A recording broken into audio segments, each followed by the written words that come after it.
Doctor BR Ambedkar ಯುವ ವೇದಿಕೆ ಕರ್ನಾಟಕ ಸಂಘಟನೆಯಿಂದ ತಾಲೂಕು ಪಂಚಾಯಿತಿ ಕಾರ್ಯಾಲಯದ ಮುಂದೆ ಪ್ರತಿಭಟನೆ. ಕೋಲಾರ ಜಿಲ್ಲೆಯ ಶ್ರೀನಿವಾಸಪುರ ತಾಲೂಕಿನ ಮುತ್ತಕಪಲ್ಲಿ ಗ್ರಾಮ ಪಂಚಾಯಿತಿಯಲ್ಲಿ ಸಿಸಿ ರಸ್ತೆಗೆ ಈ ಖಾತಾ ಮಾಡಿದ್ದು ಅದನ್ನು ರದ್ದುಗೊಳಿಸುವಂತೆ ಹಾಗೂ ಪಂಚಾಯಿತಿಯಲ್ಲಿ ನಡೆದಿರುವ ಅಕ್ರಮಗಳನ್ನು ತನಿಖೆ ಮಾಡುವಂತೆ ಒತ್ತಾಯಿಸಿ ಡಾಕ್ಟರ್ ಬಿಆರ್ ಅಂಬೇಡ್ಕರ್ ಯುವ ವೇದಿಕೆ ಕರ್ನಾಟಕ ಸಂಘಟನೆಯಿಂದ ತಾಲೂಕು ಪಂಚಾಯಿತಿ ಕಾರ್ಯಾಲಯದ ಮುಂದೆ ಪ್ರತಿಭಟನೆಯನ್ನು ಹಮ್ಮಿಕೊಂಡಿದ್ದು, ಈ ಸಮಯದಲ್ಲಿ ಮಾತನಾಡಿದ ಸಂಸ್ಥಾಪಕ ಅಧ್ಯಕ್ಷರಾದ ಜೈ ಭೀಮ್ ಶ್ರೀನಿವಾಸ್ ರವರು ಮುತ್ತಕಪಲ್ಲಿ ಗ್ರಾಮ ಪಂಚಾಯಿತಿಯಲ್ಲಿ ಅನೇಕ ಅಕ್ರಮಗಳು ನಡೆದಿದ್ದು ಅದನ್ನು ತನಿಖೆ ಮಾಡಲು ವಿಶೇಷ ತಂಡ ರಚಿಸಬೇಕು ಹಾಗೂ ಸಿಸಿ ರಸ್ತೆಗೆ 3 ಈ ಖಾತಾ ಮಾಡಿದ್ದು ಅದನ್ನು ರದ್ದುಗೊಳಿಸಿ ವೆಂಕಟರಾಮಪ್ಪ ಮನೆಗೆ ಹೋಗಲು ರಸ್ತೆ ಅನುಕೂಲ ಮಾಡಬೇಕು ಮತ್ತು ತಾಲೂಕಿನಾದ್ಯಂತ ನಡೆದಿರುವ ನರೇಗಾ ಕಾಮಗಾರಿಗಳಲ್ಲಿ ಭಾರಿ ಅವ್ಯವಹಾರಗಳು ನಡೆದಿದ್ದು ವಿಶೇಷ ತಂಡ ರಚನೆ ಮಾಡಬೇಕು ಎಂದು ನಮ್ಮ ಸಂಘಟನೆಯಿಂದ ಒತ್ತಾಯಿಸುತ್ತಿದ್ದೇನೆ ಎಂದು ಈ ಸಮಯದಲ್ಲಿ ತಾಲೂಕು ಕಾರ್ಯನಿರ್ವಾಹಕ ಅಧಿಕಾರಿಗೆ ಮನವಿ ಪತ್ರವನ್ನು ನೀಡಲಾಯಿತು. ವೆಂಕಟ್ ಎನ್ಕೆಎಸ್ ಟಿವಿ4 ನ್ಯೂಸ್ ಕೋಲಾರ.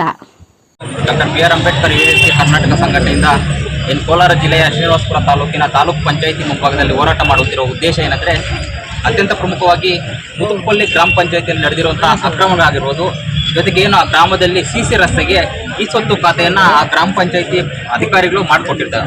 ಅದನ್ನು ವಿರೋಧಿಸಿ ಈಗಾಗಲೇ ಏನು ಪಂಚಾಯಿತಿ ಅಧಿಕಾರಿಗಳು ಈ ಸ್ವತ್ತನ್ನು ರದ್ದು ಮಾಡಬೇಕಂತ ಹೇಳ್ಬಿಟ್ಟು ನಾವೊಂದು 20 ದಿನ ಹಿಂದ್ಗಡೆ ಮನವಿ ಪತ್ರ ಕೂಡ ಕೊಟ್ಟಿದ್ವಿ. ಯಾವುದೇ ಕಾರಣಕ್ಕೂ ನಮಗೆ ನ್ಯಾಯ ಕೊಡ್ತಿರೋ ಸಂದರ್ಭದಲ್ಲಿ ಇವತ್ತು ನಾವು ಹೋರಾಟ ಮಾಡುವ ಪರಿಸ್ಥಿತಿ ಬಂದಿದೆ. ಯಾಕಂದರೆ ಸರ್ಕಾರಿ ಸಿಸಿ ರಸ್ತೆ ಆಗಿರುತ್ತೆ, ಓಡಾಡುವ ಸಿಸಿ ರಸ್ತೆಗೆ ಈ ಸ್ವತ್ತು ಖಾತೆಗಳನ್ನ ಮೂರು ಈ ಸ್ವತ್ತು ಖಾತೆಗಳು ಮಾಡಿರ್ತಾರೆ. ಅದು ಎಷ್ಟರ ಮಟ್ಟಿಗೆ ಇವ್ರ ಜವಾಬ್ದಾರಿ ಇದೆ ಅನ್ನೋದು ನಾವು ಯೋಚನೆ ಮಾಡಬೇಕಾಗಿದೆ ಬಂಧುಗಳೇ. ಆ ಒಂದು ನಿಟ್ಟಿನಲ್ಲಿ ಏನು ನಮಗೆ ತಹಸೀಲ್ದಾರ್ ಆಗಿರ್ಬೋದು, ತಾಲೂಕು ಪಂಚಾಯತ್ ಕಾರ್ಯನಿರ್ವಹಣಾಧಿಕಾರಿಗಳು ಕೂಡ ಮಾತನ್ನು ಕೊಟ್ಟಿದ್ದಾರೆ. ಏನೋ ಒಂದು ಅಕ್ರಮದಲ್ಲಿ ಸಮಸ್ಯೆಯನ್ನು ಬಗೆಹರಿಸ್ತಾರೆ ಅಂತ ಹೇಳ್ಬಿಟ್ಟು ನಮ್ಗೆ ಮಾತು ಕೊಟ್ಟಿದ್ದಾರೆ. ಆ ಒಂದು ನಿಟ್ಟಿನಲ್ಲಿ ನಾವು ಹೋರಾಟವನ್ನು ಹಿಂದೆ ಒಂದು ವೇಳೆ ಈ ಸಮಸ್ಯೆ ಏನಾದರೂ ಬಗೆಹರದೆ ಹೋದಲ್ಲಿ 10 ದಿನ ಆದಮೇಲೆ ಇದೇ ತಾಲೂಕು ಕಾರ್ಯನಿರ್ವಹಣಾ ಅಧಿಕಾರಿಗಳ ಮುಂದೆ ಅನಿರ್ದಿಷ್ಟಾವಧಿ ಪ್ರತಿಭಟನೆಯನ್ನ ಡಾಕ್ಟರ್ ಬಿಆರ್ ಅಂಬೇಡ್ಕರ್ ಯುವ ವೇದಿಕೆ ಕರ್ನಾಟಕ ಸಂಘಟನೆಯು ಆಗ್ರಹ ಮಾಡುತ್ತೆ.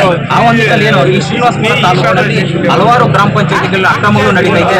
ಅವ್ರು ನಡೀತಿದ್ರು ಕೂಡ ಎಲ್ಲೋ ಒಂದು ಕಡೆ ಮೇಲಿನ ಅಧಿಕಾರಿಗಳು ಕಣ್ಣು ಮುಚ್ಚಿಕೊಂಡಿರೋದು ನಿಜ ಕುದುರೆ ಅಂತ ಇಂಥದನ್ನು ಗಡಿಯೋಣ ಹಾಕಬೇಕು. ಜೊತೆಗೆ ನರೇಗಾ ಯೋಜನೆ ಅಡಿಯಲ್ಲಿ ಲಕ್ಷಾಂತರ ರೂಪಾಯಿ ಲೂಟಿ ಮಾಡ್ತಾ ಇದ್ದಾರೆ. ಅದನ್ನು ಸಹ ಸಿಒ ಅವರು ಕಡಿವಾಣ ಸ್ವತ್ತನ್ನು ರದ್ದು ಮಾಡದೆ ಹೋದಲ್ಲಿ ಅಂಬೇಡ್ಕರ್ ಯುವ ವೇದಿಕೆ ಕರ್ನಾಟಕ ಶಕ್ತಿ ಪ್ರದರ್ಶನವನ್ನು ನಾವು ನೋಡಬೇಕಾಗುತ್ತೆ. ಇಲ್ಲಿ ಜೊತೆಗೆ ಇಲ್ಲಿ ಅನಿರ್ದಿಷ್ಟಾವಧಿ ಹೋರಾಟವನ್ನು ಸಹ ನಾವು ಮಾಡ್ತೀವಿ ಅಂತ ಹೇಳ್ತಾ ನಾನು ಮಾತು ಮುಗಿಸ್ತಾ ಇದ್ದೀನಿ.